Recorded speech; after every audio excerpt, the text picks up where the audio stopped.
Menurut Ketua Cabang Olahraga Bola Tangan Kabupaten Bogor Irman Nur Cahyan, pihaknya sudah berkoordinasi dengan pengurus ABDI Jawa Barat agar pengurus ABDI Pusat bisa menggelar rapat koordinasi nasional. Irman menjelaskan bahwa masukan yang diberikan ABDI Kabupaten Bogor ke ABDI Jawa Barat lebih kepada penyelenggaraan Liga Bola Tangan. Maka dengan dasar tersebut Kabupaten Bogor mendorong Jawa Barat untuk menyampaikan masukan ini kepada PB ABDI Pusat dan dibahas dalam Rakornas nanti.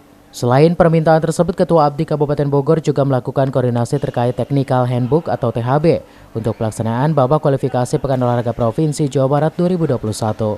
Saat ini ada 8 atlet handball potensial asal Kabupaten Bogor yang masuk dalam tim Pelada Jawa Barat. 2 diantaranya atlet putra atas nama Rafli Fauzan dan Cahaya Kardiana. Sedangkan 6 lainnya atlet putri atas nama Anissa Yulianti, Marcelina, Nurul Fatma, Hesti Saputri, Kania Lestari, dan Nadia Agustian. Berikut satu pelatih putra atas nama Muhammad Iqbal Irawan. Dari Kabupaten Bogor, Chef Alfi Adrian melaporkan.